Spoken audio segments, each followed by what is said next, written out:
Hi viewers, இன்னைக்கான வீடியோவில் என்ன நடக்குதுன்னு பார்க்குறதுக்கு முன்னாடி என்னோட சேனலை ஃபஸ்ட் டைம் பார்க்குறீங்கன்னா லைக் அண்ட் ஷேர் பண்ணுங்கள், மறக்காமல் கொஞ்சம் சப்போர்ட் பண்ணுங்கள். வாங்க வீடியோக்குள்ளே போகலாம்.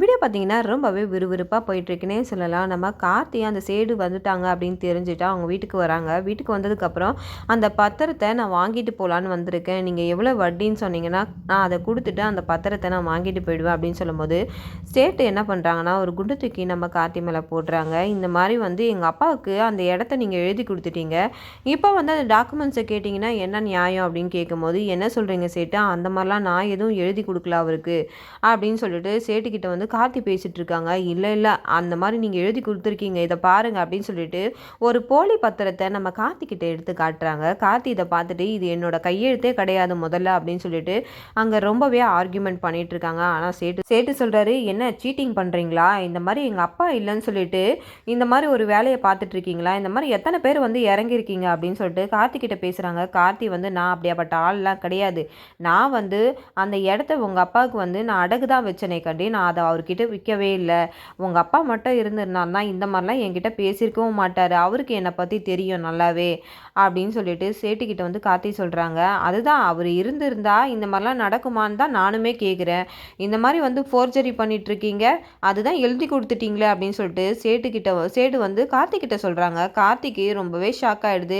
இல்லை சேட்டு, நீ ஏதோ ஒரு ஃபோர்ஜரி பண்ணுற, ஆனால் அது மட்டும் உண்மைன்னு தெரிஞ்சுதுன்னா அதனோட பின் விளைவுகள் ரொம்பவே மோசமாக இருக்கும், ஆனால் நீ இந்த மாதிரி பண்ணுறதெல்லாம் தப்பு அப்படின்னு சொல்லிட்டு நம்ம கார்த்தி அந்த இடத்த விட்டு போயிடுறாங்க. கார்த்திக்கு ஒரே குழப்பமாக இருக்குது. வெளியில் வந்துட்டு மயில்கிட்ட சொல்கிறாங்க, என்னப்பா இது, என்ன இவன் இப்படிலாம் பேசிகிட்டு இருக்கான், ஒன்றுமே புரியலையே அப்படின்னு சொல்லிட்டு மயிலும் வந்து கார்த்திகிட்ட சொல்கிறாங்க. கார்த்தியும் சொல்கிறாங்க, அதுதாங்க எனக்குமே ஒன்றுமே புரியல, இவர் பின்னாடி யார் இருக்கான்னு தெரியல. அன்றைக்கி நம்ம ஃபோன் பண்ணும்போது நம்மக்கிட்ட என்ன சொன்னார், வந்து வாங்கிக்கோங்க, நான் ஊர்லேருந்து வந்துடுவேன் அப்படின்னு தான் சொன்னாங்க. அப்பாவும் என்கிட்ட வந்து ஆல்ரெடி சொல்லியிருக்காரு உங்களை பற்றி அப்படின்னு சொன்னார்.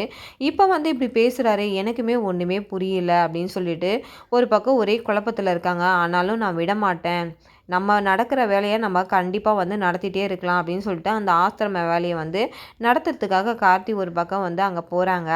இந்த பக்கம் பார்த்தீங்கன்னா உடனே வந்து சிவனாண்டி வந்து சேட்டுக்கு கால் பண்ணிடுறாங்க. கால் பண்ணிவிட்டு என்ன ஆச்சு சேட்டு, அவன் வந்தானா அப்படின்னு சொல்கிறாங்க. எல்லாம் வந்தாங்க. அவங்க வந்து என்கிட்ட கேட்டாங்க, இந்த மாதிரி நான் பத்திரத்தை காட்டினேன், அவங்க வந்து ஃபஸ்ட்டு இல்லைன்னு சொன்னாங்க, அதுக்கப்புறம் அமைதியாக போயிட்டாங்க அப்படின்னு சொல்லும் போது நம்ம சிவனாண்டிக்கு ஒன்றுமே புரியலை.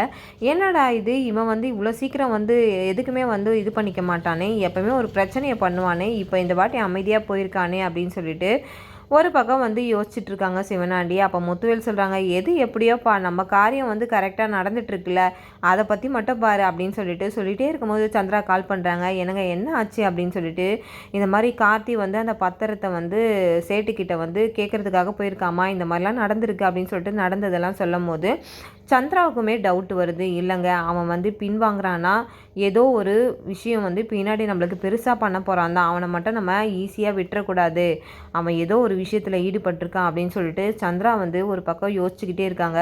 அவனை மட்டும் நம்ம அசால்ட்டாக நினைக்கவே கூடாது அப்படின்னு சொல்கிறாங்க.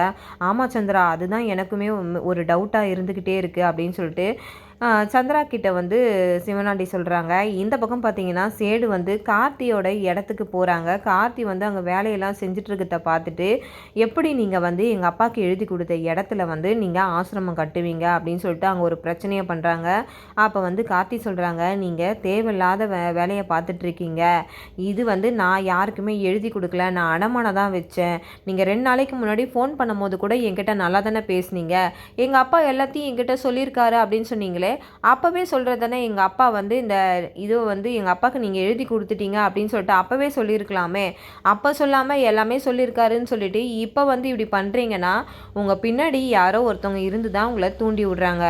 ஆனால் கண்டிப்பாக இது மட்டும் ஏதாவது ஒரு இது அசம்பாவிதம் நடந்ததுன்னா கண்டிப்பாக நான் வந்து உங்களை சும்மா விட மாட்டேன்னு சொல்லிட்டு கார்த்தி வந்து நம்ம சேடுக்கிட்ட பேசிகிட்டே இருக்கும்போது சேடு சொல்கிறாங்க, என்ன மிரட்டுறீங்களா, கொலை மிரட்டல் விடுறீங்களா அப்படின்னு சொல்லிட்டு என்ன பண்ணுறாருன்னா போலீஸ்க்கு கம்ப்ளைண்ட் கொடுத்து அந்த இடத்துக்கு வர வச்சிடுறாங்க.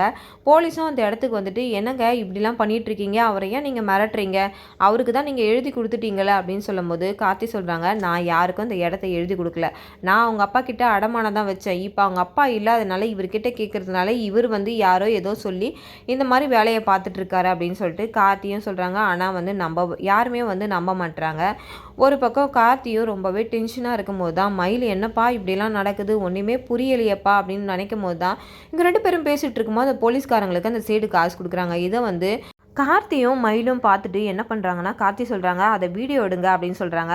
நம்ம மயிலும் அதை வீடியோ எடுத்துக்கிறாங்க. உடனே வந்து என்ன பண்ணுறீங்கன்னு தெரியுதா உங்களுக்கு, நீங்கள் வந்து போலீஸ்காரங்களுக்கு காசு கொடுக்குறீங்களா அப்படின்னு சொல்லிட்டு இந்த மாதிரிலாம் பண்ணலாமா, அப்போ உங்கள் மேலே ஏதோ ஒரு தப்பு இருக்குதுன்னு சொல்லிட்டு கார்த்தி வந்து சேடுக்கிட்ட ஆர்கியூமெண்ட் பண்ணுறாங்க. சேடு அதை கண்டுக்கிற மாதிரியே தெரியல. ஒரு பக்கம் வந்து சரவணனுக்கு ஃபோன் பண்ணுறாங்க, இந்த மாதிரிலாம் நடக்குதுப்பா, இந்த மாதிரி என்னோட இடத்த ஒரு சேடு வந்து நான் எழுதி கொடுத்துட்டேன்னு சொல்லிட்டு இங்கே வந்து பிரச்சனை பண்ணிகிட்டு இருக்காங்க. அதுவும் இல்லாமல் உங்கள் டிபார்ட்மெண்ட் ஆளுங்களையும் வந்து அவங்கக்கிட்ட காசு வாங்கிட்டு என்கிட்ட வந்து சண்டைக்கு வராங்க அப்படின்னு சொல்லிட்டு எல்லா விஷயத்தையும் நடந்ததெல்லாம் சொல்லும் போது அப்படிலாம் செய்கிறாங்களான்னு சொல்லிட்டு சரவணனுக்குமே ஒரு ஷாக்கு தான்.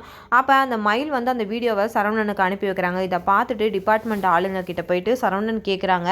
அப்போ அங்கே இருக்கிற அதிகாரிகள்லாம் ரொம்பவே வந்து மிரண்டு போயிடுறாங்க அந்த வீடியோவை பார்த்துட்டு. ஐயோ இனிமேல் வந்து இந்த விஷயத்தில் நம்ம தலையிடக்கூடாது, இந்த ஒரு 10 ரூபாய்க்கு ஆசைப்பட்டு நம்மளோட வேலையை நம்மளை இழக்கிற மாதிரி ஆகிடும்னு சொல்லிட்டு அங்கே இருக்கிற ஒரு ஆஃபீஸர் ஃபோன் பண்ணி சேடுக்கிட்ட இனிமேல் வந்து எந்த பிரச்சனைக்கும் எங்களை கூடாதீங்க அப்படின்னு சொல்லிட்டு அவங்க வந்து சேடுக்கு வந்து கை விரிச்சிடுறாங்க. இந்த பக்கம் சேடுமே என்ன பண்ணுறதுன்னு தெரியாமல் ஒரு பக்கம் யோசிச்சுட்டு இருக்காங்க.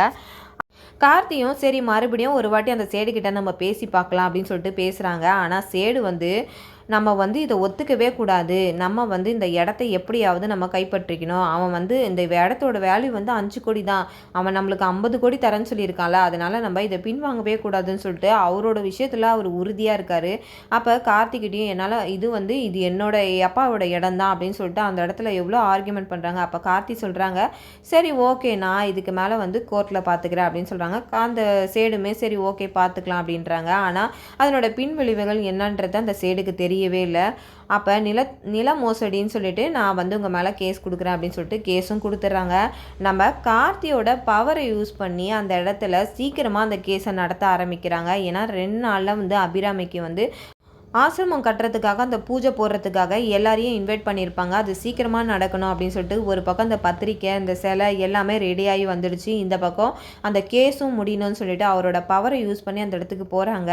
கோர்ட்லேயுமே சொல்கிறாங்க அவர் யாருன்றது தெரியாமல் நீங்கள் மோதுறீங்களா, இந்த கையெழுத்தை வச்சு பார்க்கும்போது இது ஃபோர்ஜரி மாதிரி தான் இருக்குதுன்னு சொல்லிட்டு ஜட்ஜுமே சொல்லிடுறாங்க. இதை பார்த்துட்டு அந்த சேடுக்கு ஒன்றுமே புரியல, இவன் யார் அப்படின்னு சொல்லும் போது அங்கே இருக்கிறவங்க சொல்கிறாங்க இவர் பெரிய வந்து பதவியில் இருக்கிறவர், இவர் அவ்வளோ பெரிய கோடீஸ்வரர், அவர்கிட்டயா நீ இந்த மாதிரி வேலையை காட்டியிருக்க அப்படின்னு சொல்லும் போது சேடு இதுக்கு மேலே நம்ம வாய் திறக்காமல் இருந்தால் கண்டிப்பாக நம்ம கம்பி எண்ண வேண்டியதான் அப்படின்னு சொல்லிட்டு என்ன பண்ணுறாங்கன்னா நடந்த உண்மையை எல்லாத்தையும் சொல்லிடுறாங்க. உடனே வந்து அங்கே வந்து மன்னிப்பும் கேட்டுடுறாங்க. அதுக்கப்புறம் பார்த்தீங்கன்னா இதுக்கு யார் வந்து சம்மந்தப்பட்டிருக்காங்கன்றதையும் அந்த சேடு அங்கே சொன்னதுனால நம்ம சிவனாடியும் வந்து கூடிய சீக்கிரத்தில் அரெஸ்ட் பண்ணுவாங்கன்னு தான் நினைக்கிறேன். இந்த பக்கம் பார்த்தீங்கன்னா சிவனாண்டியும் சந்திரகலாவும் ரொம்பவே சந்தோஷமாக இருக்காங்க. எப்படியோ அந்த சேடுக்கிட்ட நம்ம பேசி அந்த இடத்த வாங்க போகிறோம் அப்படின்னு சொல்லிட்டு ஒரே சந்தோஷத்தில் இருக்காங்க. அப்போ வந்து நம்ம சிவனாண்டி சொல்கிறாங்க சீக்கிரம் அந்த பத்திரத்தை எடுத்துகிட்டு வா சந்திரா, சீக்கிரமாக நம்ம வாங்கணும் அப்படின்ட்டு, நீங்கள் கவலைப்படாதீங்க நான் கண்டிப்பாக எடுத்துகிட்டு வந்துடுவேன் அப்படின்னு சொல்லிட்டு ஒரு பக்கம் சாமுண்டீஸ்வரி கிட்ட ரொம்பவே வந்து பொறுமையாக பேசிகிட்டு இருக்காங்க. நாளைக்கு எப்படியாவது நீ அந்த ஃபங்க்ஷனுக்கு உன்னை கூட்டிகிட்டு போயிடணும்னு நினைப்பான், ஆனால் நீ கண்டிப்பாக போயிடவே கூடாது அப்படின்னு சொல்லிட்டு சந்திரகலா வந்து நம்ம சாமுண்டீஸ்வரிக்கு சொல்லி கொடுத்துட்டு இருக்காங்க. அப்போ சாமுண்டீஸ்வரி சொல்கிறாங்க நான் எப்படி போவேன், நானா முட்டாளா அவனோட இதுக்கு போகிறதுக்கு அப்படின்னு சொல்லிட்டு சாமுண்டீஸ்வரி பேசிகிட்டே இருக்கும் போது நம்ம எம்எல்ஏ கிட்டேருந்து அவங்களுக்கு ஃபோன் வருது. இந்த மாதிரி நாளைக்கு ஒரு ஃபங்க்ஷனுக்கு போகணும், நீங்கள் வரணும் அப்படின்னு சொல்லிட்டு எம்எல்ஏ வந்து சொல்லிடுறாங்க. எம்எல்ஏவோட வார்த்தையை மீற முடியாமல் நம்ம சாமுண்டீஸ்வரியும் சரிங்க சார் அப்படின்னு சொல்லிடுறாங்க.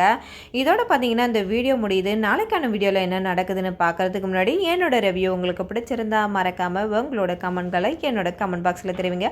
வீடியோ பார்த்துட்டு இருக்கீங்க எல்லாருமே என்னோட சேனலுக்கு சப்போர்ட் பண்ணுங்கள். தேங்க்யூ.